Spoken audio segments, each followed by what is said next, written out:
Hi, I'm Nisha, and today I'll be speaking about a machine learning approach for viral marketing on social media network. So, social networking websites are the platform to share your familiar interest.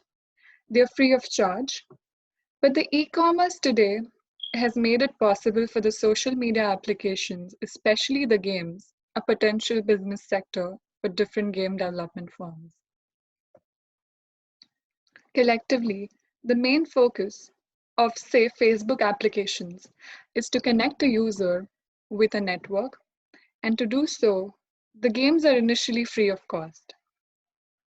Although the developing firms can make profit with it, but the main earnings are from virtual currency or by providing extra benefits with the game and providing premium membership. The problem here is to identify and segment the potential buyer for a game and how to do marketing for them. This research presents a machine learning approach to generate some effective rule-based decision making for effective marketing. Facebook, we'll be targeting Facebook over here as our platform. Facebook is a social networking website intended to connect friends, friends of friends, family, and business associates. Facebook has over 500 million active users, and around 200 million of them log on to Facebook in any given day. An average of over 71 million pieces of content, which includes links, images, videos, notes, etc., are shared on Facebook every day. Facebook allows a user to make new connections who share a common interest, expanding his or her personal network. Facebook is also popular for other social activities like versatile social applications such as games. For example, a very common game, Farmville, where users have the freedom to play with their friends. Facebook today has become the social platform for anyone looking to promote just about anything online. Our main aim here is to design a classifier for segmenting and targeting potential buyers for Facebook game applications to minimize cost and time for marketing.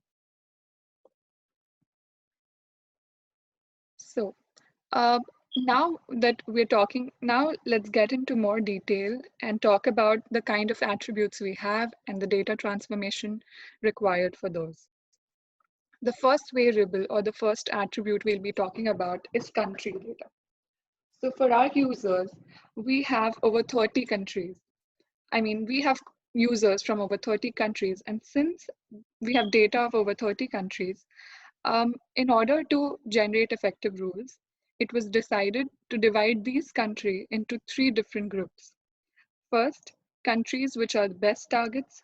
Secondly, countries that are better targets. And third group would be countries which are average targets. Following attributes were considered while making these clusters. One would be total number of users, that is, total users who play games on Facebook from these countries. Secondly, growth rate per user. And thirdly, the percentage of users who end up paying for premium. For this, K-means clustering algorithm was used to create three different clusters, and here are the results that were obtained. So from the left-hand side image, we can see that the countries those were best targets were called as group 1. Countries those are better targets are group 2 countries. And similarly, average countries are group 3 countries.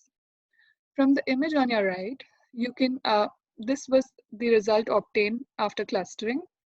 And group 1 countries, which are the best targets, are USA, United Kingdom, Turkey, France, Canada, and Australia. Group 2 countries, which are better targets, are Indonesia, Philippines, Taiwan, Brazil, and Thailand. And remaining countries fall into Group 3, which are average targets. And some examples of them would be Italy, Mexico, Spain, India, Argentina, etc. Next, we have our age variable. So we have players ranging from age 13 to 60 plus. And so we decided to basically use discretization and convert continuous age data into 6 age groups, which are as follows. So as you can see from the image, uh, 6 age groups, age group 1, 2, 3, 4, 5, and 6 were created. And people in age groups 13 to 17 fall in age group 1. People of age 18 to 24 fall in age group 2, and so on. And finally, people from age 54 to 64 fall in age group 6. So such age groups were created and discretization was performed. Now, other attributes and we have in our data are basically gender, which can take values male or female, power-ups, wearables, virtual gifts. These are game-related attributes, and they can take up values yes or no. There's another variable called as game category. This can take up values such as the game could be an action game, a strategy game, indoor or outdoor game. So these attributes have limited values and thus do not require any transformation. Our last variable, which is our class variable, is the mode of advertisement, which will basically classify as to which attribute, which mode of advertisement we should use to target our customers or target our players. So these can take up values such as advertise through a Facebook ad. You can put up advertisements on other applications. You can use Facebook live feed, invitations, emails, or Facebook notifications for your advertisement.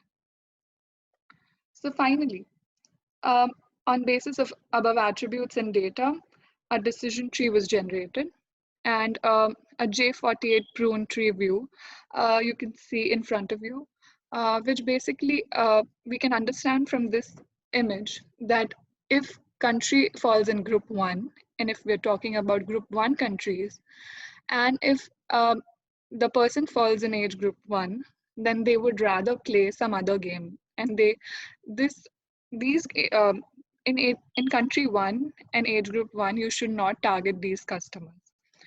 In country group 1 and age group 2, you can use Facebook notification to basically advertise.